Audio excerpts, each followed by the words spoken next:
The whole world knew her as the longest reigning British monarch. But Queen Elizabeth II was also a human being with a kind, compassionate heart.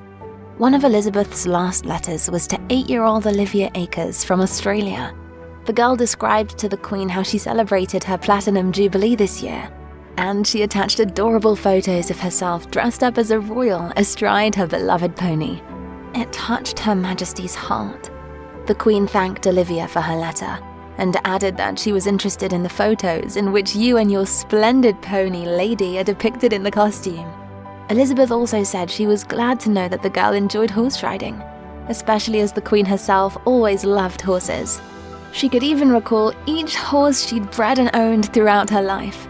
It was more than a hobby for Her Majesty, as her best horses won many races. Whenever that happened, she couldn't help but beam with joy. And racing is tremendously exciting, especially when it's a win. Her Majesty the Queen only presents 2 trophies during Royal Ascot, and look at the delight there, the sheer joy. You could even call Her Majesty a horse whisperer after one occasion almost cost Elizabeth her life. During the Trooping the Colour celebration in 1981, the unthinkable happened. Someone tried to assassinate the Queen and shot 6 blanks at her. Luckily, the criminal missed and was soon detained. But Elizabeth, instead of being scared for her life, was more concerned about the state of her horse she was riding. She soothed the frightened animal and continued riding. The Queen's love for horses continued till her very last days, and even at 93, she was still spotted in the saddle. Her Majesty also loved her corgis. She fell in love with this breed at 7 years old, when her father, King George VI, brought one home. Then she got a puppy for her 18th birthday. Ever since then, there was never a time when Elizabeth didn't have at least one corgi. Over the years, she owned more than 30 of them. They traveled the world with her, and the corgi named Susan even snuck on her honeymoon. Since the dogs accompanied her everywhere, some even called them the Queen's moving carpet. And where did you come from? I know what you want. The corgis were reportedly a kind of therapy for Elizabeth. Hand-feeding her pets, walking and talking to them was a way for her to relieve stress. After all, she had a lot of it in her life because of the enormous responsibility she carried. The United Kingdom attained a level of stability that it never had before because Elizabeth always did her best to maintain the wealth of her nation. After a fire in Windsor Castle in 1992, the Queen didn't take millions of pounds from the country's budget to restore it. Instead, Her Majesty paid 70% of the cost of the restoration work out of her own income. She also opened up her home Buckingham Palace to the public for the first time, and the admission fees from visitors were used to generate extra funds. A few years later, Elizabeth decided to decommission her royal yacht Britannia, also in a cost-saving measure. The ceremony was one of the very few occasions where she battled to control her emotions in public. Now she and Prince Philip stood close to tears as the Navy paid its final tribute. So many special memories were linked to that yacht. The Queen launched it herself only a year after her coronation, and her son Charles and his new wife Diana spent their honeymoon on it.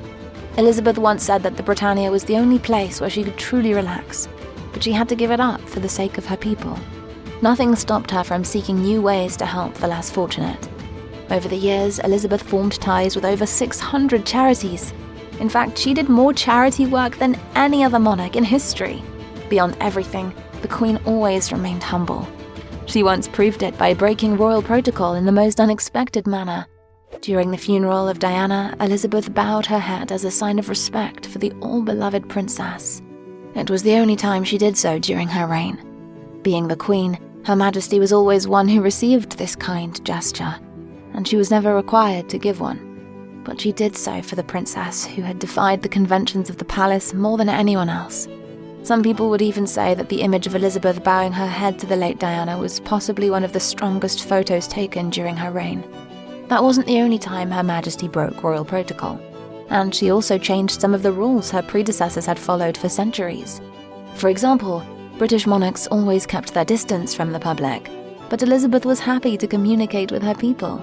She started the walkabout tradition where she'd meet and greet with curated crowds, and sometimes she'd even let strangers approach her on the streets. These interactions often proved that, despite looking pretty serious, the Queen actually had a great sense of humour. Not too long ago, the Queen took a low-key trip to Scotland where she stayed at her castle in Balmoral. She met an American hiker there who surprisingly didn't recognize her. When he asked her where she lived, Elizabeth answered that she had a holiday home nearby. His next question was if she'd ever met the Queen. To that, Her Majesty simply pointed at her security guard, Richard Griffin, and said, "I haven't, but Dick here meets her regularly." That's when the hiker turned to him to ask what the Queen was like. Knowing her wit, the bodyguard decided to tease Her Majesty. Griffin replied that she could be very grumpy at times, but she has a lovely sense of humor. Before they knew what was happening, the hiker took out a camera, gave it to Elizabeth, and asked her to take a photo of himself and Griffin. The Queen politely obliged. And then Griffin took a photo of Elizabeth with the hiker. Later, the Queen said to her bodyguard, "I'd love to be a fly on the wall when he shows those photographs to friends in America, and hopefully someone tells him who I am." And that was one of the many instances where Elizabeth was effortlessly funny. There is a knife in my I know there is. From time to time, she'd show more of her humorous side to the public. The most recent instance was during her Platinum Jubilee celebrations. That's when Queen Elizabeth starred in a sweet video alongside the beloved Paddington Bear. You would like a marmalade sandwich? I always keep one for emergencies. So do I. I keep mine in here. And when Canada's Justin Trudeau commented that he was the 12th Prime Minister during her reign, the Queen jokingly replied, Thank you, Mr. Prime Minister of Canada, for making me feel so old. Seeing all of her virtues, we realize why everyone grew to love Elizabeth as more than just a royal figure. In times of national crises, people would always turn to Her Majesty looking for her guidance, be it a war, a terrorist act, or the pandemic. Without fail, the Queen spoke words of support. After all, she promised to serve her people till her final days. I declare before you all that my whole life, whether it be long or short, shall be devoted to your service. And she kept her promise. We're yet to get used to the fact that she's no longer with us. Thank you for everything. That's very kind. Rest in peace, Your Majesty. You will live in our hearts forever.